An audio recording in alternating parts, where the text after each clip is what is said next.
Welcome to rSlash Idontworkherelady, where a Karen tries to steal OP's dog. Our next Reddit post is from Enough Pizza Now.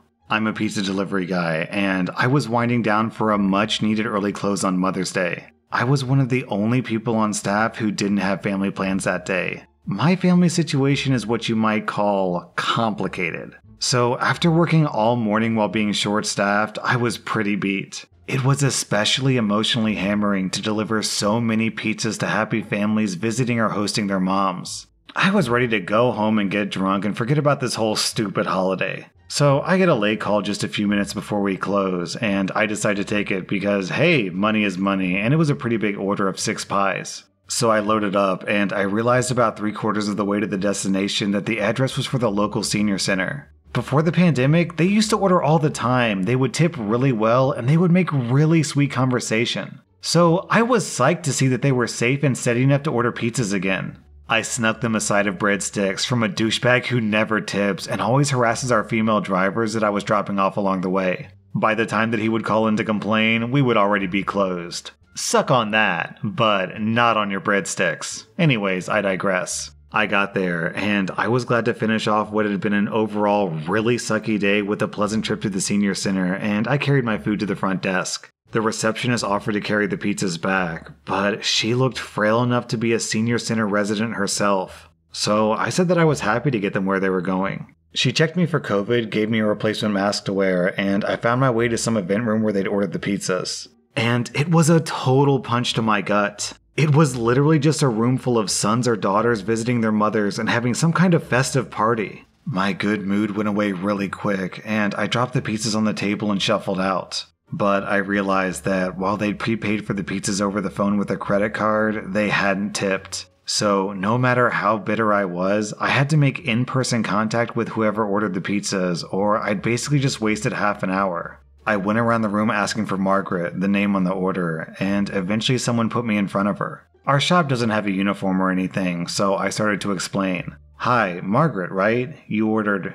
And Margaret was really frazzled, I guess from running the event, so she cut me off and was like, "Oh good, you're here. We were starting to wonder. I don't think Bonnie has been matched with anyone yet. Wait right here." I tried to cut in and explain that I was just there to deliver the pizzas and she'd mistaken me for someone else, but it went straight over her head. Margaret pushed this old woman over to me in a wheelchair and practically shouted, "Bonnie, this young man is here just for you." Before I could try my explanation again, Bonnie replied, "He is he? Well, full disclosure, son, don't get too attached, 'cause Jesus has my heart." Margaret whispered to me, "She's a real live wire, have fun." And then Margaret and my tip were in the wind. Bonnie looked up at me and goes, "You like bridge? I hope you brought your checkbook." And she started wheeling away to the table. I followed her, thinking that I'd better not lose track of her until I could return her to Margaret. I spotted a woman with an ID badge who looked like she knew what was going on, and I explained that I was just the pizza delivery guy, but someone had left me with this old woman in my charge. I guess that my explanation wasn't clear enough because I said something like, "Hey, I was actually delivering some pizzas up here." And the girl says, "You brought pizza? Oh, that is so nice. I'll make sure you're compensated." So at first I thought, great, everything's resolved. But no, she gave me a wad of cash and this woman also disappeared, leaving me alone with Bonnie and her deck of cards. I kept waiting for Margaret or the other lady to return, but I also kind of enjoyed making conversation with Bonnie. And I knew that no other deliveries would be coming in since we closed on my drive over. Actually, I did like listening to Bonnie talk about the YouTube conspiracies that she wholeheartedly believed in, as well as the argument that she was having with the arts and crafts chaperone and so on. She even gave me one of her recipes. This whole time, I was worried that she had dementia, or that she thought that I was a family member, or that she was expecting a particular visitor at any moment and a guy would storm in and say, "What are you doing with my aunt?" or something. So finally I saw the second organizer again, the one who had given me the cash. I figured that Margaret may never return, so I shouldn't wait for her, and I pulled the organizer aside and said, "Look, there's been some kind of mix-up. I don't really know this woman." The organizer seemed distracted. She was doing several things at once, and she very casually said, "Oh, there's no mix-up. The pairings were totally random. You weren't expected to have much in common. You'll get to know her. Don't overthink it." And once again she vanished into the crowd while I was saying, "No, I'm just delivering pizza." At that point, I seriously considered leaving because it wasn't my fault that these people were unorganized. But Bonnie was waiting for me with this huge grin on her face to play more cards. And it didn't look like there were any other relatives coming for her, so I figured I would stick it out for a few more games. I was eventually able to figure out by eavesdropping on other people that this was not a mother-child extravaganza. This was a volunteer event for women living in the senior home without kids or whose kids couldn't visit them. That was a huge relief because I would have felt really terrible if she had dementia and she thought that I was her son or something. Especially because I was kind of enjoying being mothered by her, for lack of a better term. It felt really good to have someone asking what I was doing at work and saying they were proud of me for things that weren't actually a big deal. Bonnie proudly bragged to everyone we passed on our courtyard walk about this silly little Employee of the Week award that I just won. It's basically just a title and you get your photo on the wall. Every employee wins it at some point, and usually more than once. But Bonnie made it feel really important. And I really secretly loved how she got outraged over minor transgressions on my behalf. Like, I told her how my landlord is sticking it to me on repairs, and she was like, "He's quite the ripe hair in the tuna," with such sincere gusto. She said, "I know a guy who could tune him up for you." And I don't think that she was talking about repairs, but I didn't follow up. Every time that I tried to extricate myself, Bonnie would have some other activity that she wanted to do. Once we finished cards, she wanted to do arts and crafts. Once we did that, she wanted me to push her around the courtyard. Once we did that, she was famished from the walk, even though all she did was sit in her wheelchair, and she wanted pizza. I fed her 2 slices before an orderly appeared and angrily informed me that she wasn't supposed to eat pizza. I don't know how she ended up with that 3rd slice, but seriously, I didn't give it to her. Finally, the party was winding down, and she wanted me to hang out and watch a game show with her. About 30 seconds into the show, Bonnie was asleep. I left her a coupon, even though I guess she's not supposed to eat pizza, and I headed home. It was kind of nice spending Mother's Day doing Mother's Day type stuff. Really nice, actually. At this point in my life and career, if you want to call it that, I can say that I've never had a wholly good memory that involves pizza. But this was pretty close. So happy Mother's Day to those who celebrated, and happy Russian Victory Day to those who didn't. OP, did those pizzas you deliver have onions in them? Because I think it's starting to bother my eyes. No, in all seriousness, OP, this post is super wholesome. And just remember, if you got a lot of value out of visiting with seniors, then what's stopping you from going back again? I'm sure all those senior citizens would love to have you come visit.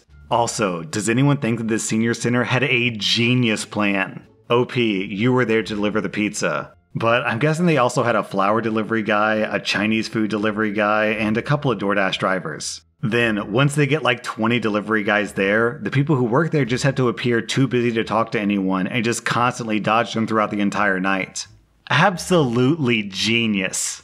Our next Reddit post is from this chick. During college, I worked as a hostess at a big chain restaurant that had a huge staff. My location was the management training location for our region, so we had a lot of new managers cycling in and out. Most of these managers were promoted servers or bartenders from different locations and had zero management experience prior to this. I never liked working at this location because a lot of new managers were on a little bit of a power trip. So after a year of being berated for issues that were completely out of my control, I finally got a new job and put in my 2 weeks. I handed the notice directly to our general manager, thanked her for everything, and was set to leave on good terms with the company. Fast forward 2 weeks, and I received a notification that my schedule was set for the following week. I called the restaurant, and I reminded the on-duty manager that I was no longer an employee there, and they would need to find someone else to fill my spot. They apologized and moved on.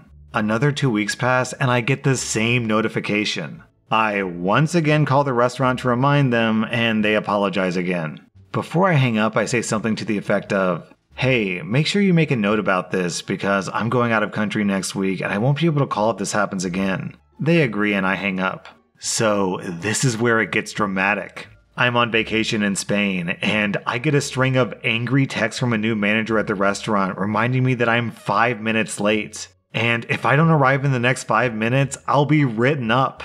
I text back saying, "Sorry, I know you're new, but I put in my 2 weeks notice over a month ago, and I don't know why I'm still on the schedule." The new manager replies, saying that although that may be the case, it is absolutely unacceptable that I'm missing a shift that I'm scheduled for, and if I don't come in, I'll be written up and be in bad standing with the company. I responded, explaining that I'm out of the country, and although I'm sorry for their situation, I am no longer an employee and there's nothing that I can do to help.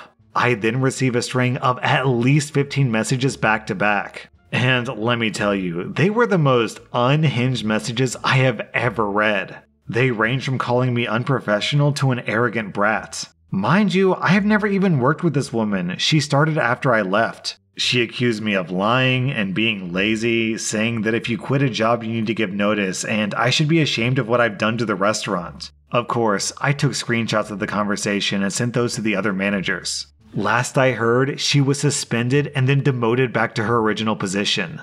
Definitely for the best.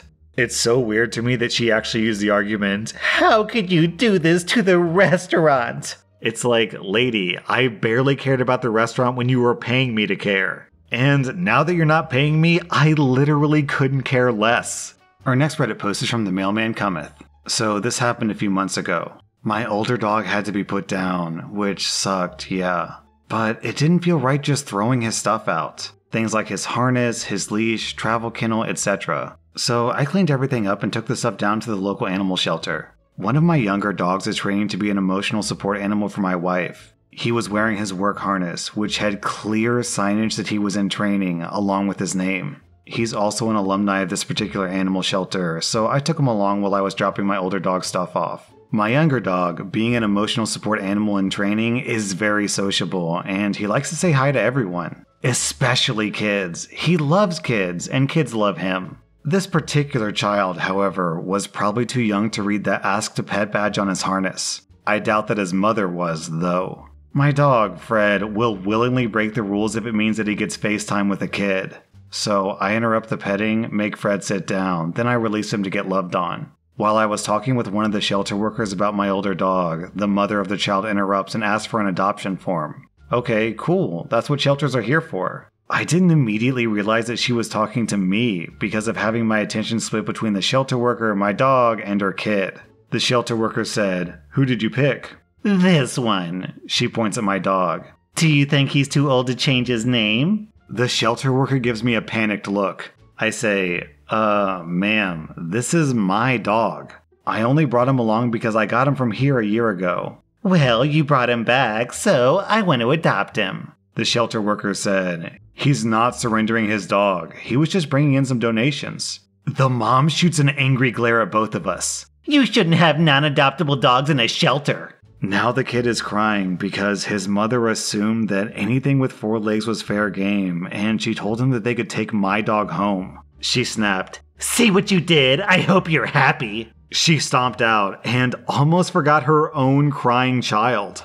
Our next Reddit post is from Mr. Peeper. Long story short, in 2014 I was working at a pizza chain in a rural Utah farming town.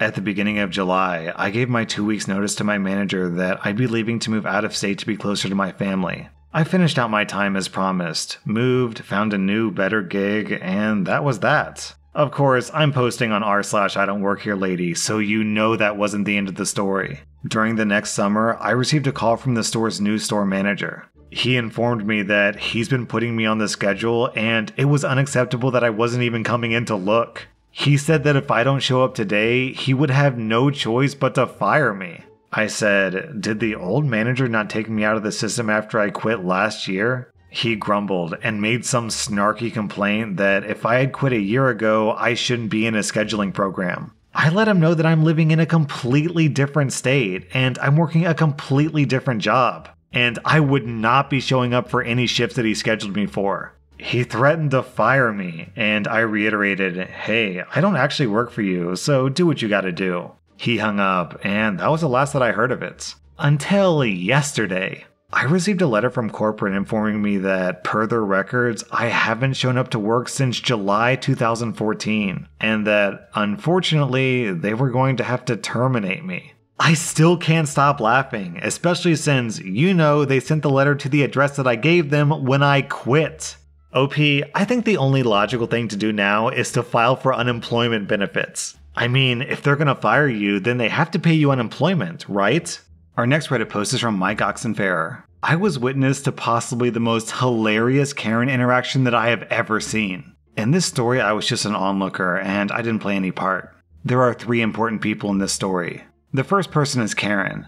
The second person is a nicely dressed but unfortunate customer who Karen decided worked there. And the third person was a hilarious customer who, well, it'll all become clear. Yesterday I went to pick up some groceries at Asda. As I'm shopping with my trolley, I hear the humph of an approaching Karen behind me, but to my surprise she walks straight past me to the unfortunate customer. And she demands this, that, and the other, to which the unfortunate customer responds, "Sorry, but I don't work here." As I'm watching this scene unfold, the unfortunate customer reiterates that he doesn't work for Asda, and the Karen repeatedly accuses him of lying. Then another customer comes up and addresses Karen in a big booming voice. "Finally a manager! Some woman just accused me of not helping her when I'm a customer here. Now what are you gonna do about it?" Karen turns to that customer and says, "What? I'm not a manager here. What are you—" But she gets cut off mid-sentence. "Of course you're a manager. I've seen you talking to customers. Now, are you gonna help me?" Karen tries to explain what she was doing, but in the confusion, the customer that she had been talking to had wisely ducked out. So when Karen turned, she said, "I was talking to," and she gestured at empty space. Suddenly, she was just standing there alone. Well, hanging around speaking to staff isn't very professional, is it? You should be doing your job, helping customers, starting with me. Karen then just screams, "I don't effing work here, F off," and walks off. Clearly upset, abandoning her shopping trolley in the process. Playing the old Uno reverse card. That's the thing about Karens. They know how to dish it out, but they can never take it in return. That was rSlash and if you like this content, check out my podcast where I publish the exact same episodes. Also, hit that subscribe button because I put out new Reddit videos every single day.